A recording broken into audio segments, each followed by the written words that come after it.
What's up YouTube? In this video I'm going to show you how to set up your wastegate on an R56 Mini Cooper S or JCW. If you haven't already, please hit that subscribe button and stick around. You're going to want to watch this whole video. No matter which Mini Cooper you drive, check out my Facebook group. It's called Mini Cooper DIY. I'll put a link to that in the description, or you can just go to Facebook and type Mini Cooper DIY in the search bar. You can find it that way. Let's get to the video. Okay, so before you go and adjust your wastegate, if you have a problem with the boost deviation, the 2885 code or 2884, check and make sure that your wastegate is good. You're gonna check, you're gonna see right here, you're gonna shake this side to side and see how much play there is.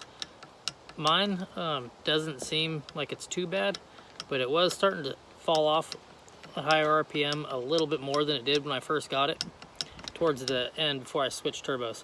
But I mean, it's still a good turbo. I'm gonna go ahead and replace my wastegate, and I'll do a video on how to replace your wastegate if it's bad. But check that before you go messing with adjusting your wastegate, because if that's the problem, you're just wasting your time adjusting it. You're not gonna fix anything.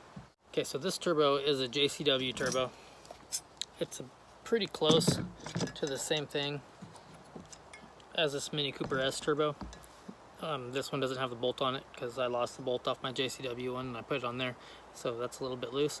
But same thing, the wastegate. This one actually seems like it's a little bit worse than the JCW one. Okay, now once you've verified your wastegate, everything's good, and you're going to adjust it. If you're trying to loosen your wastegate, let's say you're getting too much boost, what you're going to want to do is loosen. Either way, you're going to want to loosen this bolt first. It's a 10mm. Just go ahead and loosen that one. And then this front bolt, if you're trying to loosen your wastegate, let's say you're over boosting, you're getting full boost at 3,000, 4,000, or 3,500 RPM, somewhere where you don't want to be at full boost. Turn this screw, count the side. There's 6 sides on the bolt. So what you do is you just rotate it, count for 6, and that'll be one full turn. Just go 1, 2, 3, 4, 5, 6, and that'll be one full turn.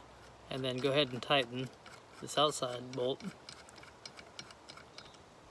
Now you're one full turn looser. Test that. You could do this while it's on the car. You just got to remove your heat shields. You don't think you have to take off in order to do it. But test that on the car. If you're still over boosting, let's say if you're over boosting, a lot of times you'll get the 2884 code, the boost plausibility, and or boost deviation plausibility, something like that. I don't remember the name of it, but it's 2884. That code, once that code goes away, you know you're out far enough this way. If you're under boosting, first, obviously, like I said, make sure your wastegate's good. Do the same thing. 1, 2, 3, 4, 5, 6. Now I'm just putting mine back where I had it originally because I know that's the right spot. But just tighten that up and try that. And if you're still not getting enough boost,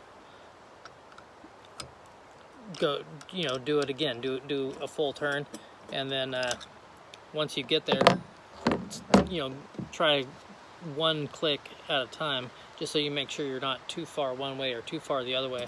You're in a safe median, so you're not damaging your wastegate, because you just need to get your wastegate to close. Now what you're not going to be doing is adjusting your wastegate to get more boost. That's not how it works. You're going to adjust your wastegate to get the boost at the RPM range when you need it. Your ECU is going to control your vacuum, and that's going to open and close your wastegate at the boost that your ECU is set for. So if your target, let's like my car, I have a stage 3 tune. My target boost is 22 psi at 5,500 RPM in 4th gear. So when I adjusted my wastegate, I adjusted it until I could hit 22 psi at 5,500 RPM in 4th gear. And once it was there, that's where it is, and that's where it's going to stay. Unless, you have to adjust over time. I mean, these bolts will move a little bit over time.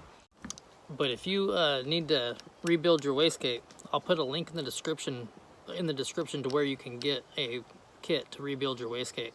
They're not too expensive, around $50, and all you're gonna have to do is grind down. There's a little, let's see if you can see it on here. There's a little indentation right there that keeps this little bearing thing from popping out. You have to grind that off and then pop everything out. But yeah, I'll put a link to that in the description to where you can get the wastegate. If you have any questions, leave them in the comments below, and if you like this video, give it a thumbs up. If you didn't like this video, give it a thumbs down. I'll catch you in the next video.